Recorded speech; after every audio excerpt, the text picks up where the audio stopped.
Buen día a todas y a todos. Me da mucho gusto estar con ustedes. Agradezco la invitación que hace Vínculo TIC a un servidor para poder compartir todo lo que ha sido la experiencia en el Instituto Nacional Electoral. Ya hemos escuchado las pláticas por parte de Darío respecto a la estrategia digital, respecto a todo lo que es la política TIC a nivel federal.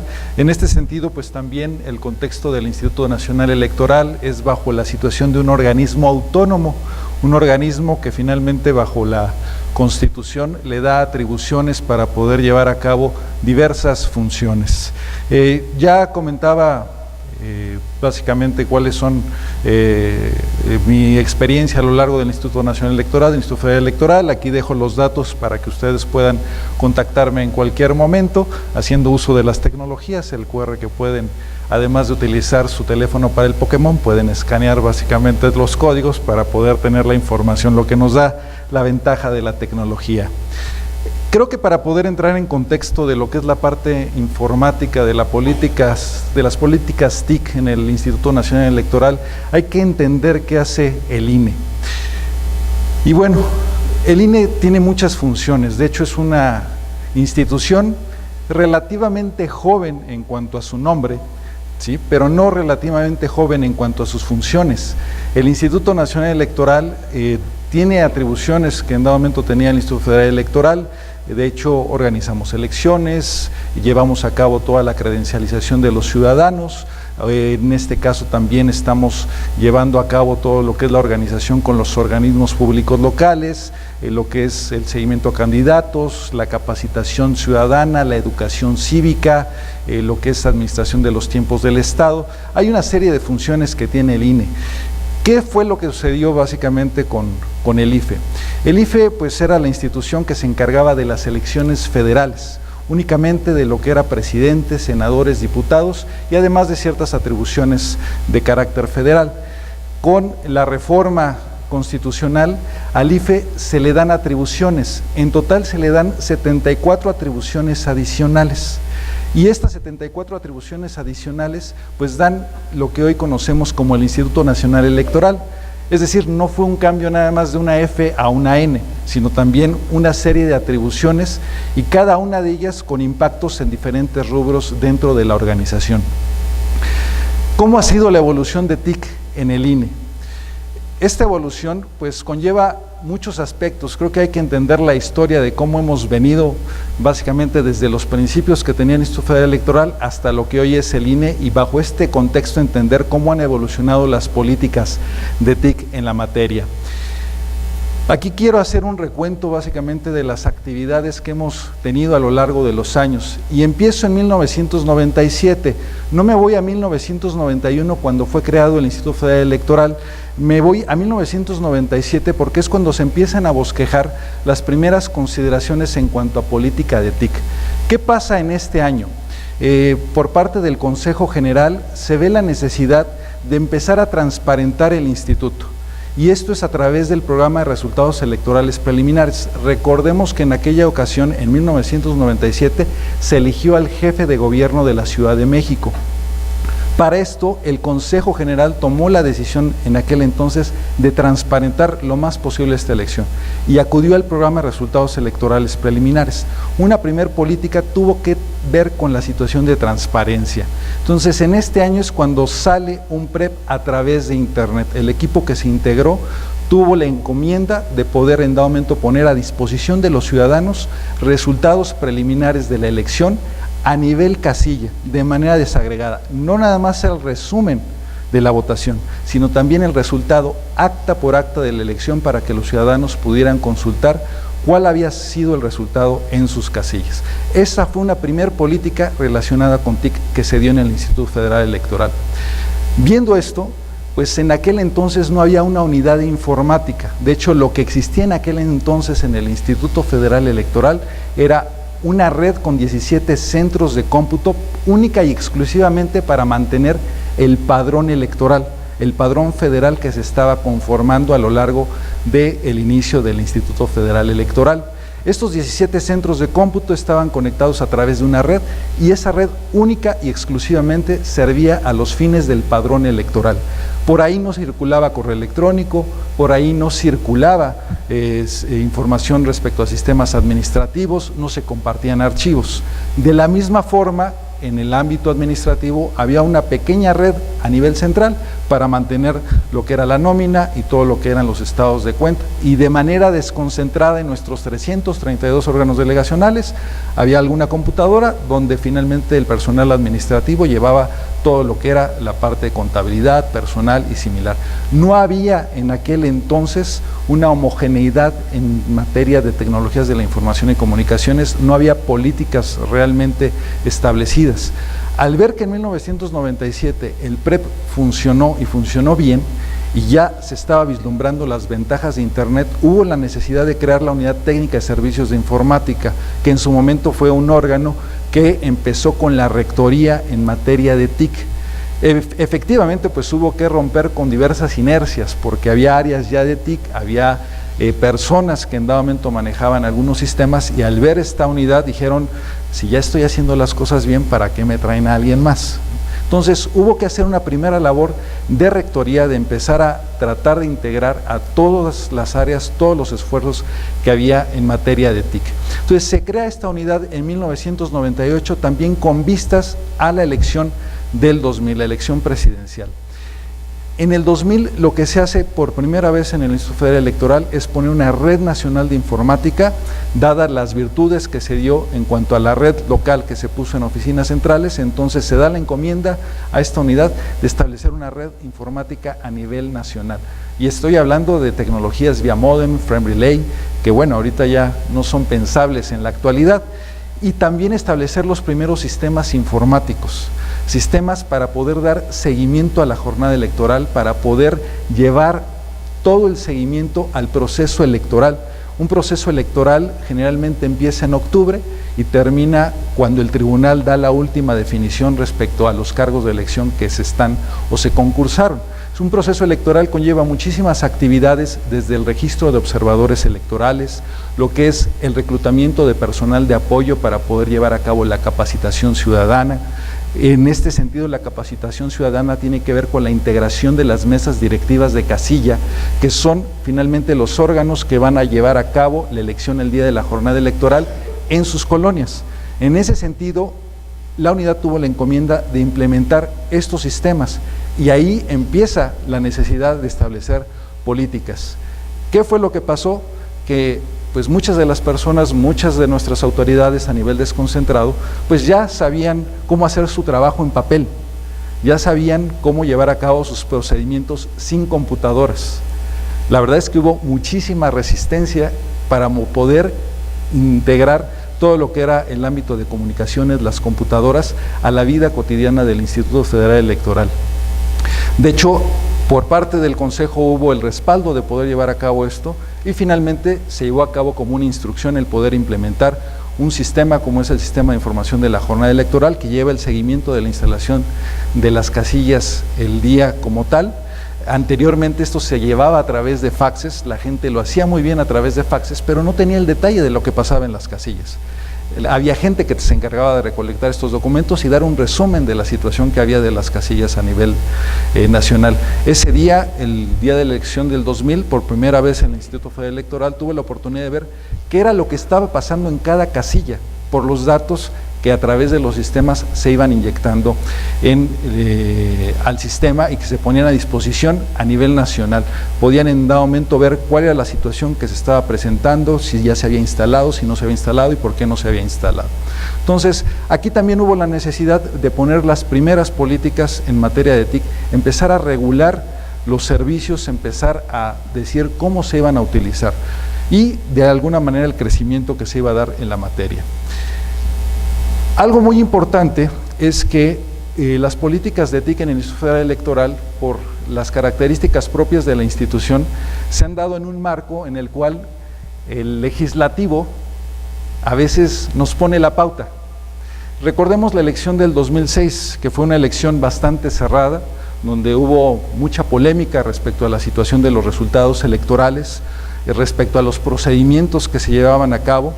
Fue la primera vez que el PREP tuvo una visibilidad tan grande con respecto a años anteriores. El programa de resultados electorales en el 2000 no tuvo tanta relevancia porque en aquel entonces el presidente de la República pues dio como ganador a Vicente Fox, lo cual le quitó mucha presión a los sistemas informáticos que había de resultados. Entonces, después de las condiciones que se dieron en el 2006, vino una reforma electoral, y esta reforma electoral vino a establecer aspectos relacionados con el modelo de comunicación política, lo que tiene que ver, por ejemplo, con la transmisión de los spots en radio y televisión, la forma en que se llevan a cabo estas actividades, la forma en que se hacen los pagos a las empresas, a las televisoras. Esta reforma como tal, además de ver los aspectos de los resultados, de los sistemas que se utilizaban en el Instituto Federal Electoral, también vino a establecer políticas en materia de TIC al decir, instituto, ahora vas a hacer un sistema que se encargue de la administración de los tiempos del Estado. La reforma del 2007 dictó al Instituto Federal Electoral que tenía que pautar a todos los concesionarios de radio y televisión. Aquí el Instituto Federal de Telecomunicaciones, que también nos acompañará, pues tendrá el conocimiento a través de lo que fue la COFETEL, de las pláticas que se tuvieron en su momento para poder llevar a cabo este padrón de concesionarios, y en este sentido establecer un sistema de administración de los tiempos del Estado. Aquí el instituto no estableció políticas de TIC en la materia, el legislador le dijo, tienes que hacer esto. Inclusive una política muy básica que nos estableció el legislador es, tú no vas a delegar esto a un tercero, tú para esto no puedes contratar el servicio, tú lo vas a hacer, vas a tener tu propia infraestructura y tú la vas a operar. Y esto ha sido alguna forma de rutina que hemos tenido en el Instituto Federal Electoral y hoy en el Instituto Nacional Electoral en el ámbito legislativo, de que muchos aspectos, muchos procesos que dependen de sistemas se han venido regulando a través de la ley, a través de la norma legislativa, por la transparencia, por la presencia que hay del Instituto Nacional Electoral en la vida pública, en la vida política. Entonces, en 2009 se pone un sistema de administración de los tiempos del Estado que viene a regular a concesionarios, es una política de alguna manera establecida en norma, que también a los concesionarios de radio y televisión pues les viene a cambiar la vida en el manejo de la información, y esto ya es una interacción no al interior del instituto, sino es una interacción con terceros. En 2012 lo que llevamos a cabo es, como una parte de las políticas y viendo la situación de la racionalización y la eficiencia de la operación del instituto, es cambiar de un sistema distribuido a un sistema centralizado. De hecho, cuando implementamos la red en el 2000, cuando implementamos los sistemas en el 2000, dentro de las políticas establecimos que lo que teníamos que procurar era la disponibilidad del servicio hacia los usuarios.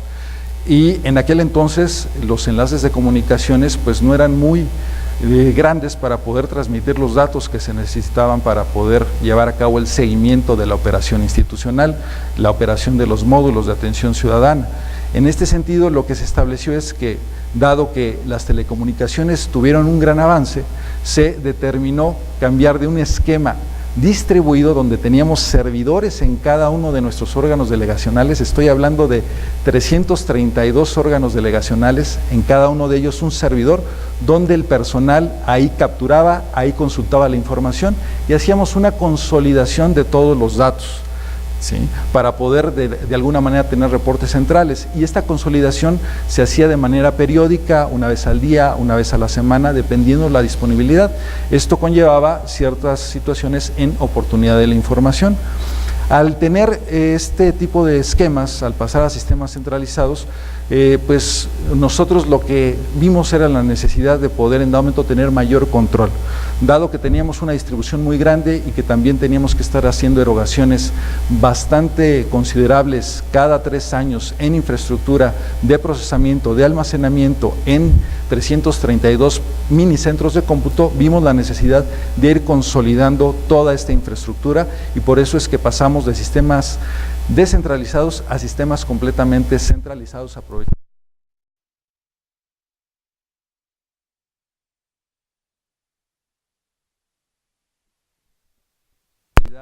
lo que tiene que ver con la parte de continuidad. Las políticas de TIC en el instituto han venido también evolucionando de acuerdo a las necesidades que han tenido nuestros usuarios. Hay algunos aspectos que en el ámbito de la organización se han venido trabajando también de la mano con algunas iniciativas en el ámbito federal, pero también hay muchas situaciones muy particulares en el Instituto Nacional Electoral. Tenemos al Consejo General, que está integrado por 11 consejeros actualmente, consejeros del Poder Legislativo y partidos políticos que dan seguimiento puntual a todas las actividades institucionales y que también tienen requerimientos de información muy particulares. En 2014 se lleva a cabo una nueva reforma derivado de las experiencias de la elección del 2012. Esta reforma trae consigo la creación del Instituto Nacional Electoral, pasar del IFE al INE como tal. ¿Qué es lo que establece esta reforma? Un modelo nacional, un sistema electoral nacional. ¿Cuál es la diferencia sustantiva entre el INE y el IFE? Anteriormente el IFE no se hacía cargo de lo que eran las elecciones locales, de las elecciones de gobernador, de las elecciones de diputados, de ayuntamientos. Esto era una función específica de los institutos estatales locales, institutos que tenían su propia infraestructura, su propia estructura orgánica, con áreas de TIC, con áreas administrativas y de forma muy variada. Dadas las situaciones que se presentaron en 2012, sobre todo hubo cuestionamientos, por ejemplo, de los programas de resultados electorales preliminares, de algunas otras funciones llevadas a cabo por los organismos públicos locales. Entonces los legisladores tuvieron en dado momento la decisión de volver al IFE, un Instituto Nacional Electoral, que de alguna manera rigiera la actividad de los institutos estatales, a quienes denominó organismos públicos locales, que es lo que encontrarán ya en la jerga actualmente, bajo el conocimiento de los institutos estatales. Y en ese mismo año nosotros lo que empezamos a implantar, derivado de una revisión, fue el sistema de gestión de TIC, que le conocemos al interior como SIGETIC. Esto es el símil a lo que en la Administración Pública Federal se conoce como el MACTIC, que ya Darío nos estaba dando cuenta de cuál es el estatus que tienen actualmente. Nosotros creamos un sistema de gestión basado en la experiencia del MACTIC, ¿sí?, pero también con las particularidades que tenemos al interior de la institución. No es la misma forma de organización, no es la misma forma en cuanto a se llevan a cabo los procedimientos administrativos y en cuanto a las atribuciones que se tienen básicamente por ley. Entonces nosotros lo que hicimos fue generar un sistema de gestión que se compone actualmente de 8 grandes grupos divididos en 29 procesos bajo un esquema de administración por procesos. Este sistema de gestión fue apoyado por el órgano de control interno. De hecho, por parte de la unidad de informática nosotros estuvimos viendo la necesidad de tener un sistema que estuviera basado en la administración por procesos, pero finalmente nosotros no podíamos de alguna manera llevar este lenguaje hacia nuestras autoridades, porque nuestras autoridades tenían un perfil un poco más político que gerencial. En este sentido, gracias también a las observaciones del órgano interno de control, a ver la eficiencia del instituto, es que se determinó construir este sistema de gestión basado, reitero, en el MACTIC, y a partir de ese entonces nosotros hemos ido avanzando en la implementación de este sistema, que en sí ya es un conjunto de políticas en materia de TIC, políticas que tienen que ver con el soporte, con la gobernabilidad, con la operación, con la capacitación, con el desarrollo de sistemas, y en este sentido pues el sistema nos ha servido para poder empezar a administrar la demanda. ¿Qué es lo que ha sucedido también con el sistema de gestión? Dado que no existían formatos antes de la implementación de este sistema, no existía de alguna manera reglas para poder llevar a cabo un desarrollo de sistemas o en dado momento llevar a cabo todo lo que es la operación, reglas claras. Lo que sucedió con algunas áreas que gestionan TIC, la unidad no es la única que tiene a su cargo TIC, hay también otras áreas, es que lo empezaron a ver como burocracia. Y esto llega a suceder con todos los sistemas de administración por procesos, porque cuando finalmente no existe una regla y le pones una regla, pues la naturaleza nos da a entender que viene la burocracia. Y realmente, pues no es burocracia. aquí nosotros tenemos que también cambiar el lenguaje hacia los usuarios, cambiar el lenguaje hacia los equipos que gestionan TIC y darles claridad sobre las ventajas de implementar estos sistemas de administración por procesos. Esto nos ayudó mucho porque anteriormente las áreas solicitaban sistemas, ¿sí?, sin realmente tener claridad de qué era lo que querían.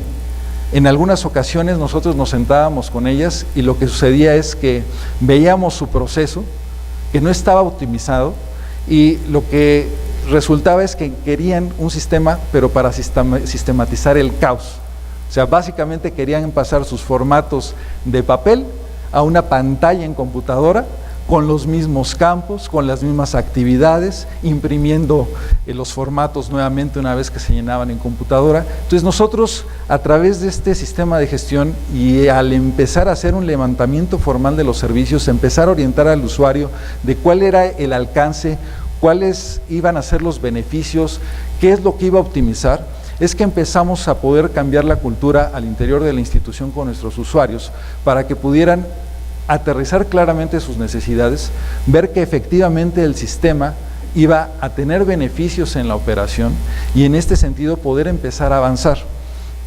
No quiero decir que es algo ya concluido, esto va evolucionando y de hecho actualmente en nuestro portafolio de servicios, que es algo que se desprende de este sistema de gestión, tenemos alrededor de 170 servicios que se agrupan en diferentes componentes. Un sistema como es el del Registro Federal de Electores, el padrón electoral, tiene alrededor de unos 40 servicios asociados, relacionados con la depuración, relacionados con la atención ciudadana, relacionados con lo que es la verificación muestral, relacionados con la distritación.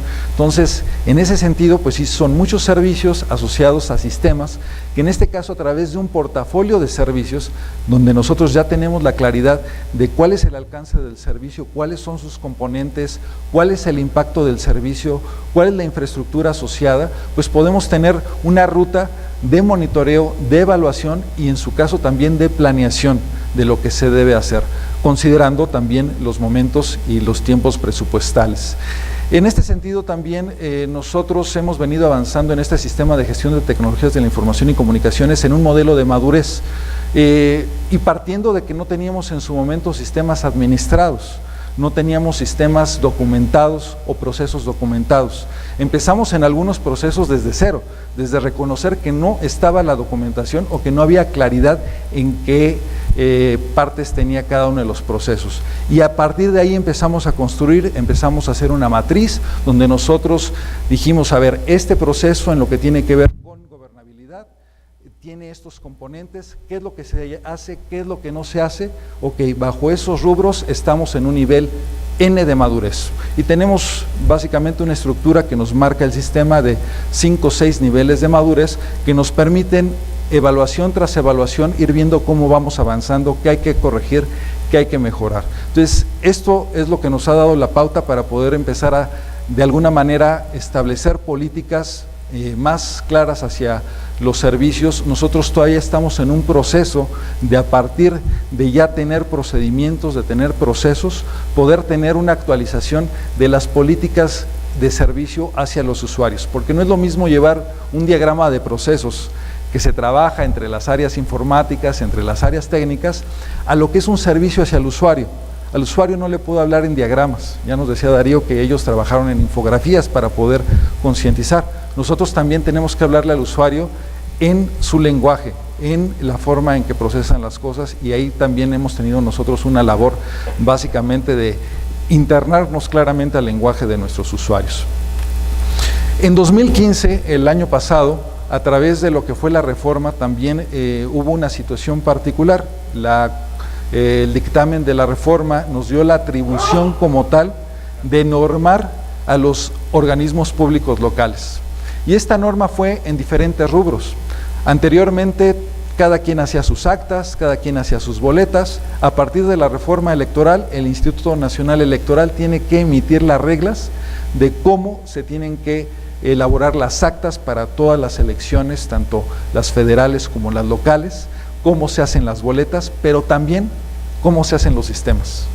Entonces, era lo que les comentaba, de alguna manera la legislación también se ha metido, dado que reconoce que los sistemas son sustantivos para los procesos electorales, el que se tengan que normar los sistemas.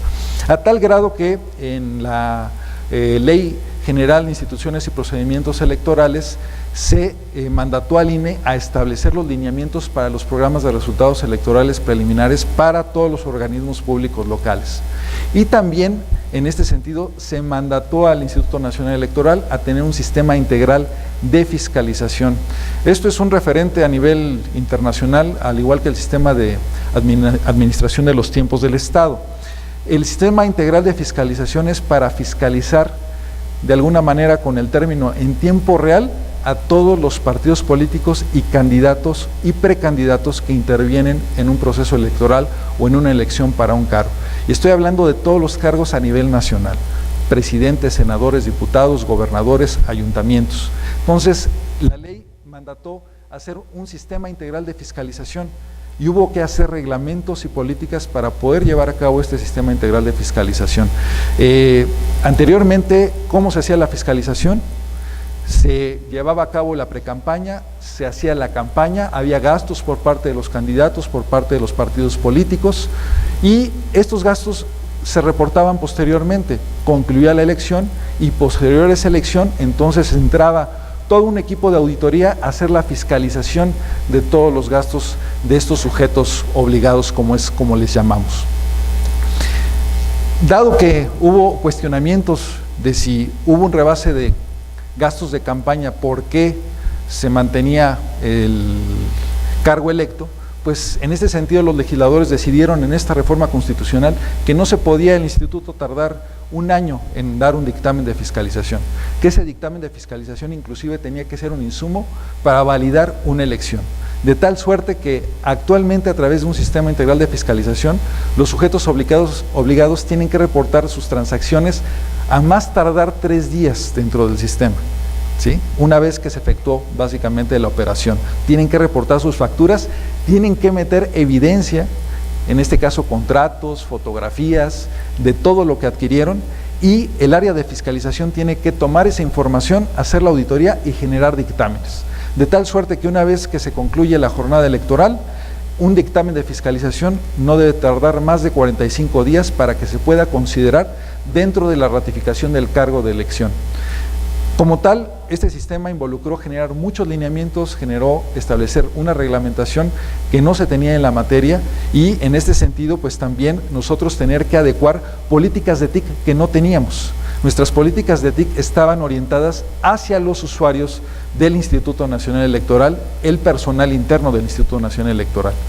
Con este sistema integral de fiscalización nosotros tuvimos que trasladar nuestras políticas hacia candidatos, hacia partidos políticos, ¿sí?, hacia organismos públicos locales. Entonces también hubo que hacer una serie de consideraciones en materia de seguridad, en materia de disponibilidad, en materia de racionalidad de los recursos, y en este sentido poder establecer claramente muchos de los aspectos que norman hoy en día los sistemas. Casi todas nuestras políticas de TIC que tienen que ver con esos sistemas están contenidos en acuerdos de consejo, en decisiones que se toman a nivel del órgano colegiado, no en documentos específicos, sino inclusive a este nivel, porque los partidos políticos, los integrantes del consejo quieren ver claramente cómo va a operar un sistema, cuáles son las responsabilidades del usuario, cuáles son las responsabilidades de las áreas técnicas en la operación. Entonces, de esta manera es como también se han venido conformando parte de las políticas, parte del uso de las tecnologías de la información. Dado el sistema integral de fiscalización, también en 2016 se genera un sistema nacional del registro de candidatos. Con ese sistema conlleva también otro tipo de políticas. Actualmente, a través de este sistema y otro que es de proveedores, pues también estamos regulando a la iniciativa privada para poder venderle a los partidos políticos, para poder venderle a los candidatos. Entonces, estos módulos, estos componentes informáticos que de alguna manera han derivado de ley o de la necesidad que ha surgido de la aplicación de la ley, pues han conllevado a que nosotros tengamos que revisar constantemente las políticas en materia de TIC, pero también hacerlas muy flexibles y de alguna manera aprovechar para que puedan fluir, para que puedan fluir las actividades de la mejor manera. Tenemos que pensar en el usuario, tenemos que pensar en los tiempos que tiene para poder llevar a cabo sus actividades y que de alguna manera el uso de los sistemas sea oportuno, sopesando todas las partes de seguridad, funcionalidad, capacidad, continuidad. En 2016 también liberamos formalmente otro sistema que ya amplía la gama de usuarios que tenemos al respecto y que finalmente pues conlleva políticas muy específicas. Este es el servicio de verificación de datos de credenciales. A lo mejor algunos de ustedes ya estarán haciendo fila para solicitar este servicio, sobre todo si tienen que validar identidad de ciudadanos. Este es un servicio que se formalizó en este año a través de un acuerdo del Consejo, mediante el cual el Instituto pone a disposición de las entidades que así lo requieran, sobre todo del sector financiero, un servicio mediante el cual pueden verificar que una credencial que les está presentando un ciudadano sea válida. Nosotros no entregamos datos a través de este sistema.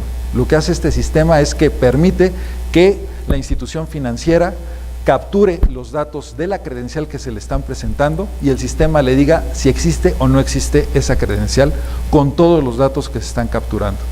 Y esto pues, prácticamente es una política que se traslada como un beneficio de una inversión del Estado mexicano, una inversión de los mexicanos, que en este sentido tiene que guardar toda la confidencialidad necesaria por ser el padrón electoral, pero que también puede ser utilizada para poder en dado momento ratificar la identidad, sobre todo porque la credencial tiene ese valor agregado, el ser un documento de identidad. Se dice que inicialmente pues el principal objetivo de la credencial era votar, y el valor agregado era ser una identificación. Actualmente nosotros sabemos que el valor agregado de la credencial es votar y su principal uso es como identificación. Entonces, en este sentido, aprovechando las tecnologías, aprovechando lo que el instituto tenía a disposición y como una política de el mejor aprovechamiento de los recursos, es que se vio la necesidad de establecer estos pilotos con algunas instituciones financieras en una primera etapa y ya en el 2016 hacer la formalización de este servicio con ciertas condiciones para que se pueda utilizar. ¿Qué es lo que tenemos como retos para los siguientes años? En 2017 también la ley nos estableció que se tiene que implementar el voto electrónico para los mexicanos residentes en el extranjero. Esto se estaría haciendo por primera vez, pero la ley también estableció muchos requisitos que de alguna manera se tienen que cumplir y en este sentido pues se tienen que valorar para que un sistema pueda proceder. Aquí la política asociada a este servicio nos la está dando inclusive la misma ley. Consideramos que hay oportunidades de mejora en la ley y que se tiene que revisar para futuras implementaciones porque restringe muchos aspectos para poder hacer la implementación del voto electrónico para los mexicanos residentes en el extranjero. Pero sabemos que efectivamente existen las tecnologías, las nuevas generaciones ya traen básicamente la dinámica de trabajar con sistemas, con interfaces, con dispositivos móviles, con aplicaciones y también revisando, pues muchos de ellos preferirían hacer la votación de manera electrónica que de la forma tradicional, que es como la conocemos. Pero ahí hay que valorar otras situaciones. De hecho, en algunos países que han ido hacia el voto electrónico o la urna electrónica han tenido que regresar al voto impreso por cuestiones de desconfianza, por situaciones que se han presentado y que los han hecho regresar a estos esquemas. De hecho, aquí debo de mencionar que el Instituto Nacional Electoral, en su momento el IFE, es un referente a nivel internacional, tanto en materia electoral como en la aplicación de tecnologías de la información en materia electoral. En ningún otro lado del mundo existe un sistema de fiscalización como el que se tiene en México. Inclusive Estados Unidos ha valorado la adopción de un sistema como el que se implementó en México. El sistema de administración de los tiempos del Estado también ha sido un referente a nivel internacional y donde nosotros hemos dado talleres a diversos países sobre la aplicación y sobre las consideraciones que hemos tenido al respecto. ¿Por qué es que somos un referente? Porque también el país ha transitado por un esquema de desconfianza, ¿no? Y este esquema de desconfianza ha ido a robustecer todo lo que es la ley en materia electoral. Ahora, para poder llevar a cabo todas estas implementaciones, nosotros hemos tenido que transitar sobre lo que es la gobernabilidad de TIC. Ya nos los comentaba también Darío, que es algo que se está viendo en la Administración Pública Federal. ¿Qué es la gobernabilidad de TIC? Pues es básicamente el integrar a todos los actores que gestionan TIC y poder llevar a cabo un control de lo que es TIC a nivel institucional. En este sentido, ¿qué se requiere para la gobernabilidad? ¿Y qué es lo que nosotros hemos venido haciendo en esta materia? La planeación. Se requiere que un grupo dedicado a esta materia vea lo que tiene que ver la planeación estratégica en materia de TIC, hacia dónde va la institución en TIC, pero esto siempre tiene que estar alineado hacia los objetivos institucionales. No podemos hacer TIC nada más por hacer TIC. El TIC debe tener básicamente un origen y ese origen es las funciones y la misión a nivel organización o institucional. Y para poder llevar a cabo esta gobernabilidad se tienen que ejecutar los procesos y se tienen que controlar, se tienen que evaluar. Se tiene que hacer una revisión constante a través de un grupo que pueda estar dedicado de manera periódica a revisar todos estos temas. ¿Qué debe tomar en cuenta la gobernabilidad en materia de TIC? Debe tomar como primer punto las personas. Los procesos institucionales no nada más son a través de sistemas, también intervienen las personas, entonces tiene que tomar en cuenta este factor que es sustantivo. Tiene que tomar en cuenta el contexto de la organización en la que se está, las tecnologías disponibles que se tienen para poder llevar a cabo los procesos. Nosotros no vamos a poder controlar si no podemos medir. ¿Y cómo vamos a medir si no tenemos sistemas y tecnologías que nos ayuden a medir? Y en este sentido, pues también la gobernabilidad está basada en tener procesos claramente identificados. Y estos procesos pues tienen que tener sus indicadores que de alguna manera nos permitan ver la eficiencia de la institución, al menos en materia de TIC. Ahora, respecto a las políticas de TIC, y algo que nosotros tomamos muy en cuenta para el establecimiento de las mismas. Esta es una caricatura, no sé si ustedes conozcan a Dilbert, yo supongo que sí, pero es muy representativa de a veces hasta dónde llega lo absurdo de una política de TIC, ¿no? Podemos empezar con la política de no vas a tener acceso al código fuente en los servidores, hasta llegar a una política de TIC donde los passwords deben de contener letras, números, lo que son los doodles, las imágenes estas de Google, ¿no? Lenguajes de señas, hasta sonidos podemos llegar, ¿no? Hay absurdos ahí que a veces se dan. Esta es una caricatura muy representativa donde a veces tenemos que sopesar hasta dónde llegamos en una política. La política debe permitir el funcionamiento de la institución y el funcionamiento de los procesos. Nosotros en el instituto, para poder aplicar una política en cualquier nivel, tenemos que observar estos principios que nos establece la misma ley: la legalidad, independencia, lo que es la autonomía, la imparcialidad, sobre todo porque somos un árbitro en materia electoral, la objetividad de lo que estamos haciendo, la certeza, esto es claro en los resultados electorales, máxima publicidad. Nosotros casi todo lo que tenemos en el instituto es público, salvo el padrón electoral, la confiabilidad, que eso vino a la reforma también a meterlo en materia de sistemas, y la seguridad. Estos son principios institucionales que nos rigen, ¿sí? Y que tenemos que aplicar en cualquier política, sea una política de TIC o sea una política en cualquier otra materia. Dentro de esta normatividad que tenemos, la Constitución, la Ley General de Instituciones y Procedimientos, lo que se conoce como LEGIPE, la de partidos políticos, la Ley Federal de Consulta, acuerdos de órganos colegiados como es el Consejo, las sentencias del tribunal, en todas ellas a veces nos llegan a normar en materia de TIC. Y tenemos que tomarlo en cuenta para poder adaptar nuestras políticas. ¿Cuáles son los aspectos sustantivos que nosotros tomamos en cuenta también para implementar una política?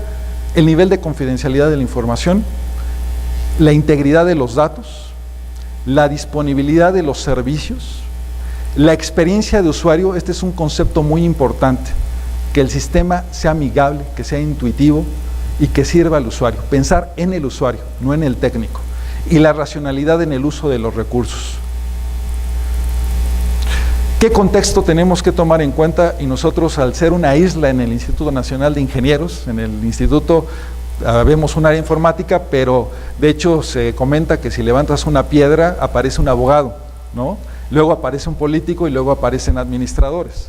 Entonces nosotros tenemos que entender ese contexto, que estamos tratando con gente que tiene otras especialidades y no tiene la obligación de entender los conceptos técnicos. Tenemos que traducirle, tenemos que hacerle llegar esas políticas de manera muy clara, a través del lenguaje ciudadano, conociendo a nuestros tipos de usuarios, con diferentes necesidades, diferentes conocimientos, diferentes responsabilidades y entendiendo cómo aplicar esas políticas para cada uno de ellos. La cultura organizacional también es algo muy importante.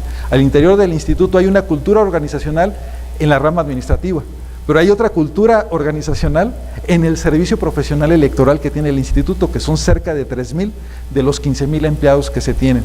Y hay otra cultura organizacional con los partidos políticos. Entonces, bajo esa situación nosotros es que también vemos cómo deben de aplicar las políticas. Esto es básicamente lo que quería compartir con ustedes, es parte de lo que hacemos en el instituto y bueno, agradezco nuevamente la invitación a Vínculo TIC para esta presentación y quedo a sus órdenes para cualquier inquietud. Muchísimas gracias. Muchísimas gracias, Jorge. Preguntas que tengamos para Jorge, por favor. Aquí tenemos una pregunta de este lado. El nombre de la institución, por favor. Hola, David Berriolópez de Infotec. Le quería preguntar… Perdón, David, es que no se está viendo. Hola, David Berriolópez de Infotec, coordinador de fortalecimiento tecnológico. Le quería preguntar, con las elecciones federales en el 2018 y la construcción paralela de lo que viene siendo su nueva sede, ¿qué retos tecnológicos tiene usted al presentarse paralelamente estas dos situaciones? Y si en la nueva sede va a haber un centro de datos o qué planes en cuanto a tecnología. Muchas gracias. Sí, de hecho, en 2018 le llaman al interior del instituto la madre de todas las elecciones. Vamos a tener la elección federal, obviamente la presidencial, senadores y diputados, pero como nunca antes concurren cerca de 29 entidades con elecciones, no se había tenido. Se acaba de tener una elección en Veracruz, donde el gobernador va a durar 2 años, porque de hecho lo que se está haciendo en el calendario electoral es tratar de tener todas las elecciones al mismo tiempo y empezar a quitar esas diferencias. ¿Qué es lo que implica? Que nosotros en 2015 tuvimos 14 elecciones, en 2016 tuvimos 3 elecciones locales, en 2015 fue la Federal de Diputados más estas 3 elecciones locales, donde el instituto tenía que supervisar. De hecho, nosotros emitimos reglamentos en materia de PREP, en materia de conteo rápido, donde los OPLES tuvieron que aplicarlo y nosotros darle supervisión. Pero dado que los OPLES no tienen infraestructura informática suficiente, estamos hablando que si el Instituto Nacional Electoral tiene una plantilla en su estructura, en TIC, en la unidad que está a mi cargo, de 130 personas para poder atender todos estos sistemas, y hay algunas otras áreas informáticas para atender específicamente el padrón, por ejemplo. En el caso de los organismos públicos locales nos encontramos con áreas informáticas de 3 personas, ¿sí? Pues básicamente el coordinador, el desarrollador y el que administra el servidor. Y ellos tienen que llevar a cabo todas las actividades. Entonces, dada esa complejidad, en algunos casos se ve la necesidad que el instituto asuma el coordinar o el ejecutar básicamente esos procesos específicos o el implementar esos sistemas. Ya nos ha sucedido con Sinaloa, tuvimos que hacer la implementación del PREP, en el caso de Morelos en 2015 también tuvimos que hacer la implementación del PREP, y en este sentido pues el reto implica que para 2018 en materia de sistemas a lo mejor tendríamos que absorber una o todas las elecciones en materia de resultados preliminares, en materia de conteo rápido y a lo mejor en materia de cómputos distritales. Y cada elección conlleva una regla de cómputo distinta, una forma de presentación diferente, y precisamente nosotros estamos ahorita partiendo de todos los riesgos que tenemos para el 2018 y advirtiendo a nuestras autoridades en el sentido de que si se toma una decisión tiene que ser ahorita.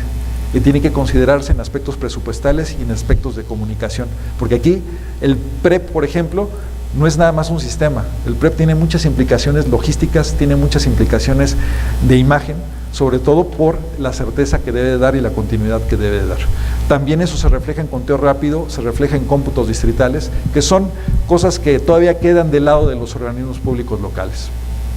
Respecto a la construcción de la sede, esta nueva sede ahorita está a la licitación para el proyecto ejecutivo, quien en dado momento va a elaborar los planos, los anexos técnicos, que en su momento se tendrán que licitar para ya hacer la construcción. En una primera etapa no llegaremos todavía al centro de cómputo de este nuevo inmueble. De hecho, nosotros tenemos un centro de cómputo en Pachuca para lo que es el padrón electoral, tenemos otro centro de cómputo aquí en la Ciudad de México, hay algunos centros de cómputo para algunos otros servicios muy específicos en diferentes inmuebles del área metropolitana, y uno de los principales centros de cómputo están en las oficinas centrales en Tlalpan. Entonces, lo que nosotros ahorita estamos haciendo es la integración de todos estos centros dentro del diseño que se va a hacer en un solo centro con el suficiente crecimiento y la suficiente capacidad. Aquí debo de aprovechar esta pregunta para lo siguiente.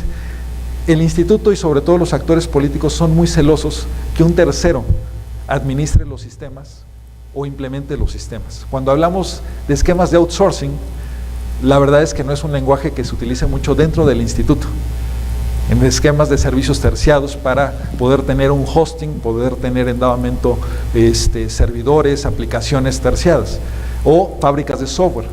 Realmente muchas de las políticas, muchas de las decisiones que se toman en el seno del órgano colegiado es que el instituto se encargue directamente de los sistemas, adquiera la infraestructura y el instituto con personal contratado y coordinado por el propio instituto se encargue del desarrollo de los sistemas. Sabemos que esto ha sido básicamente una tendencia, no obstante también estamos abiertos y ya hemos transitado en algunos esquemas de servicios terciados sobre servicios comunes, como puede ser la parte de correo electrónico, páginas de internet. Sobre ese tipo de servicios ya hemos empezado a transitar en servicios terciados y hemos empezado a convencer a nuestras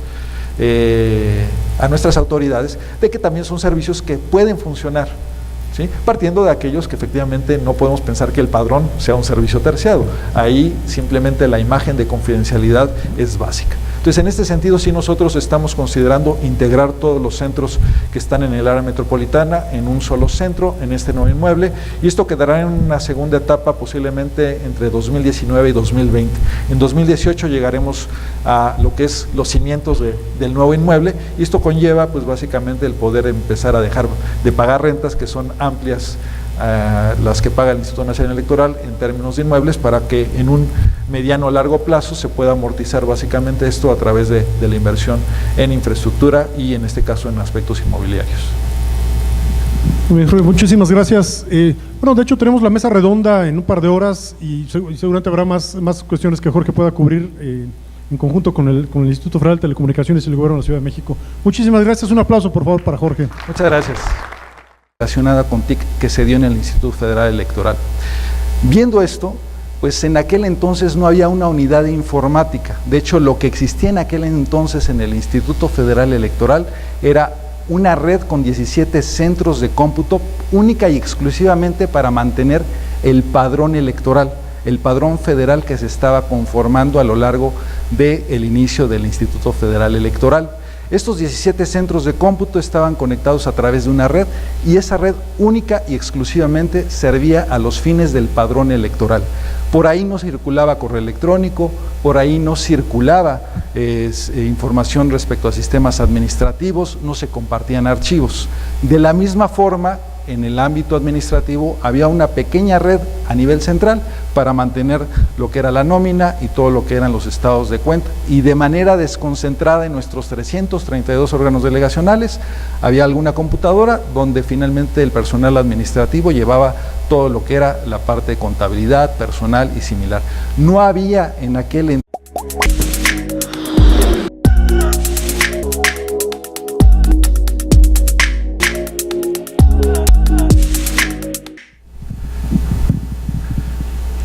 Buen día a todas y a todos. Me da mucho gusto estar con ustedes. Agradezco la invitación que hace Vínculo TIC a un servidor para poder compartir todo lo que ha sido la experiencia en el Instituto Nacional Electoral. Ya hemos escuchado las pláticas por parte de Darío respecto a la estrategia digital, respecto a todo lo que es la política TIC a nivel federal. En este sentido, pues también el contexto del Instituto Nacional Electoral es bajo la situación de un organismo autónomo, un organismo que finalmente bajo la Constitución le da atribuciones para poder llevar a cabo diversas funciones.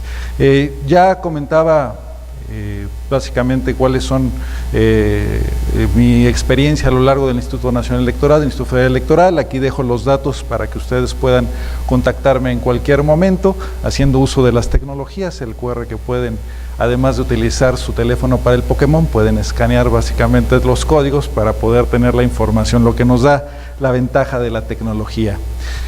Creo que para poder entrar en contexto de lo que es la parte informática de las políticas TIC en el Instituto Nacional Electoral, hay que entender qué hace el INE.